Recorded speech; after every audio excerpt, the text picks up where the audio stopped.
Hello my dear students, how are you all? Today we read chapter number 19, ठीक है। और हम लोग चैप्टर नंबर 19 का आज हम लोग जो क्वेश्चन करने जा रहे हैं वो है हमारा क्वेश्चन नंबर 18। हम लोगों ने 17 क्वेश्चन नंबर तक कर लिया था। आज हम लोग जो क्वेश्चन करेंगे वो है क्वेश्चन नंबर 18। आप लोगों को ये क्वेश्चन जो है वो स्क्रीन पर भी दिख रहा है, ठीक है ना। जल्दी से हम लोग स्टार्ट करते हैं सोल्यूशन नंबर 18, ठीक है। देखिए, हम लोग जानते हैं हम लोगों को सबसे पहले क्या करना होता है। हम लोग सबसे पहले बनाते हैं ट्रेडिंग अकाउंट। ट्रेडिंग अकाउंट, छोटा सा ट्रेडिंग अकाउंट बनाएंगे।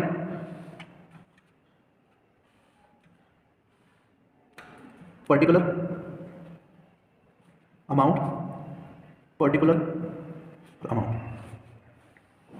ठीक है। अब पर्टिकुलर अमाउंट हम लोगों ने बना लिया। उसके बाद हम लोग करेंगे, आपको पता है सबसे पहले आप लोग देखेंगे इसके अंदर क्या चीज़ दिखनी है हम लोगों को। प्रॉफिट एंड लॉस अकाउंट के अंदर जो ग्रॉस प्रॉफिट जाएगा उसके लिए हम लोग सबसे पहले बनाएंगे ट्रेडिंग अकाउंट। ट्रेडिंग अकाउंट के अंदर हम लोग सबसे पहले लिखते हैं ओपनिंग स्टॉक। तो to opening stock, opening stock कितना दिख रहा है हम लोगों को? वो दिख रहा है 99,450। बहुत ज़्यादा ध्यान से करिएगा क्योंकि इसके अंदर अगर गलती होती है तो बैलेंस शीट मैच नहीं हो पाती है, ठीक है ना। तो स्टेप बाय स्टेप आप लोग ध्यान से करें और बहुत ही ज़्यादा अच्छे से, मतलब आपका जो फोकस होना चाहिए वो सारी की सारी टर्म्स के ऊपर लिखा पड़ा होना चाहिए, क्योंकि इसके अंदर गलती होने के चांसेस जो होते हैं वो बहुत ज़्यादा हो जाते हैं। ओपनिंग स्टॉक हो गया हमारा 99,450। परचेज इसमें देख लीजिए आप लोग, टू परचेज यहाँ आएगा या यहाँ आएगा। अगर यहाँ पर आता है तो हम लोगों को देखना पड़ेगा कि इसमें परचेज रिटर्न है क्या। अगर यहाँ पर देखें, अगर वो परचेज रिटर्न यहाँ पर नहीं होगा तो डेट अमाउंट यहाँ पर होगा, ठीक है। अभी हम लोग देख रहे हैं कि परचेज रिटर्न जो है यहाँ पर कुछ नहीं दे रखा है, या फिर रिटर्न आउटवर्ड हम लोगों को यहाँ पर नहीं दिख रखा है, तो हम लोग सीधा सीधा परचेज जो है वो डायरेक्टली यहाँ पर लिख देंगे 6,20,920। वेजेस हम लोगों को गिवन है 43,000, ठीक है। और क्या गिवन है? Selling expenses. ये एक्चुअली सेलिंग एक्सपेंसेस जो है ये देखेंगे आप लोग कि ये आ रहा है या नहीं आ रहा, ठीक है ना। फिर हम लोग देखेंगे by closing stock. Closing stock कितना गिवन है? 1,43,000।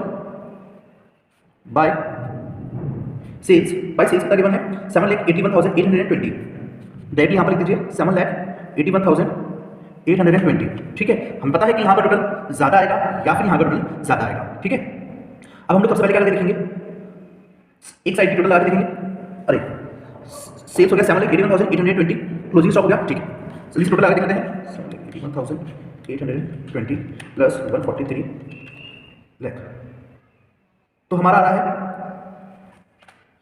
इस साइड का टोटल जो आ रहा है हमारा 9,24,820। इसमें से हम लोग माइनस करेंगे 99,450 प्लस 6,20,920 प्लस 43,000 प्लस 1,750 माइनस 9,24,820।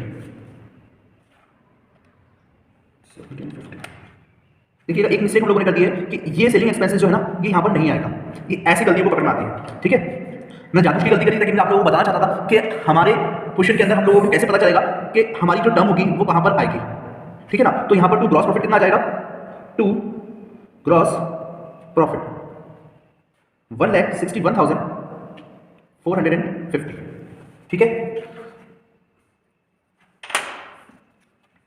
अब हम लोग बनाएंगे profit and loss account. Profit and loss account,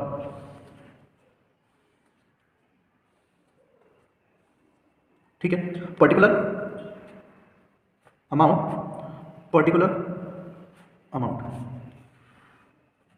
gross profit इधर आ जाएगा बाय ग्रॉस प्रॉफिट 1,61,450। अब हम लोग देखेंगे प्रॉफिट एंड लॉस के अंदर क्या आएगा। टू सैलरीज आती है 40,000 रुपीज की, तो डिस्काउंट आएगा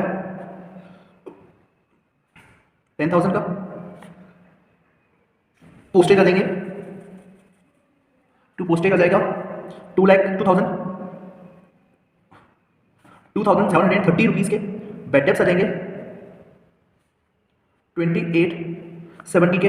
इंटरेस्ट आ जाएगा 12,950। इंश्योरेंस आ जाएगा 4,170 बस। और सेलिंग एक्सपेंसेस आएंगे टू सेलिंग एक्सपेंसेस जो हम लोगों ने ऊपर लिख दिया था वो इधर आएगा एक्चुअल में, ठीक है। तो ये हमारा टोटल आएगा। इसके बाद हम लोग इन सब पर टोटल लगाएंगे 50,000, 40,000 plus 10,000 plus 2,730 plus 2,870 plus 1,2,950 plus 4,170 plus 1,750 minus 1,61,450। तो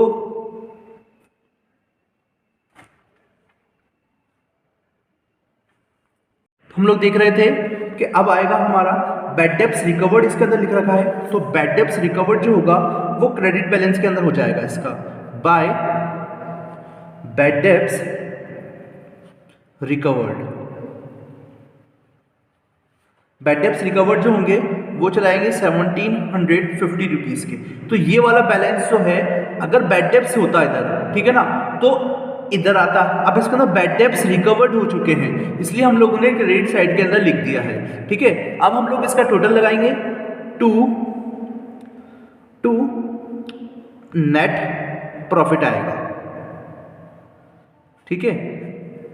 इस साइड का टोटल लगाएंगे, इस साइड का टोटल लगाएंगे, तो हमारा आएगा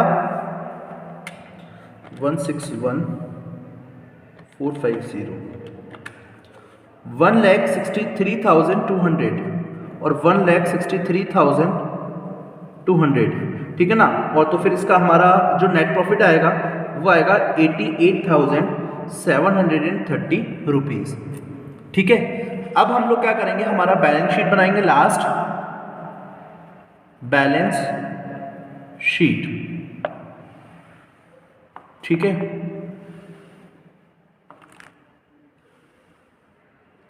हमें पता है हमारे यहां पर आता है लायबिलिटीज,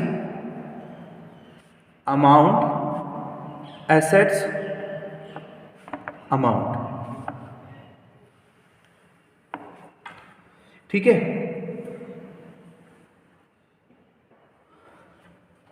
हम लोग जो है वो करेंगे, यहां पर कैपिटल लिखेंगे, कैपिटल जो कि है हमारी 3,60,000 रुपीज़।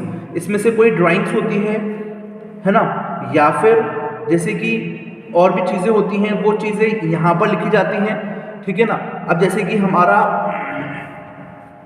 और कुछ भी नहीं है इसके अंदर, तो हम लोग सीधा का सीधा नेट प्रॉफिट को ऐड करेंगे, नेट प्रॉफिट, ठीक है। वो नेट प्रॉफिट कितना आया, 88,730, 3,60,000 प्लस 88,730, तो हमारा कैपिटल हो जाएगी, वो कितने जाएगी, 4,48,730 रुपीज़, ठीक है। उसके बाद हम लोग लिखेंगे बिल्स पेएबल, सॉरी सबसे पहले क्रेडिटर्स जो हैं वो कितने हैं, 87,200। फिर उसके बाद बिल्स पेएबल जो कि हमारे 25,270 रुपीज़। फिर आएगा हमारा लोन, क्योंकि हमारे लोन चुकाने हैं, ये हमारी लायबिलिटी होगी, 1,20,000 रुपीज़, ठीक है। और कुछ चीज़ है नहीं है इस साइड में। अब हम लोग बात करते हैं फिक्सचर एंड फिटिंग्स की, फिक्सचर एंड फिटिंग्स जो कि है हमारा 1,61,550। फिर है हमारा मशीनरी कितने की है, 1 लाख रुपीज़ की।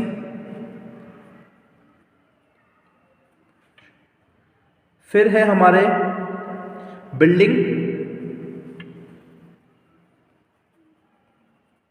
बिल्डिंग है हमारा 2,37,800।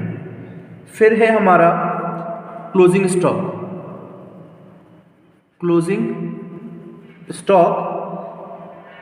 1,43,000। बस ये हम लोगों ने पूरा बना लिया है। अब हम लोग करेंगे इसके बाद एक और बार वेरीफाई, देन उसके बाद टोटल, और तो कुछ नहीं बचा है, ठीक है। करते हैं टोटल, 1,61,550 प्लस 1,20,000 प्लस 2,37,800 प्लस 1,43,000। तो यहाँ का आ रहा है balance closing stock, opening stock, machinery हम लोगों ने लिख दिया है। फिर हम लोग लिखेंगे डेटर्स। डेटर्स हैं हमारे 38,850। तो इस साइड का जो टोटल आएगा वो आएगा हमारा 6,81,200 और यहाँ का भी टोटल आएगा 6,81,200 रुपीज़। तो बच्चों देखो ये हुआ हमारा बैलेंस शीट का सोल्यूशन। देखिएगा थोड़ी सी प्रॉब्लम भी आती है हम लोगों को क्वेश्चन को सॉल्व करने के अंदर, तो इस तरीके से हम लोग इस क्वेश्चन को सॉल्व करते हैं। ठीक है, अब हम लोग मिलेंगे नेक्स्ट क्वेश्चन के अंदर। तब तक के लिए आप लोग पढ़ते रहिए। Thank you, have a great day.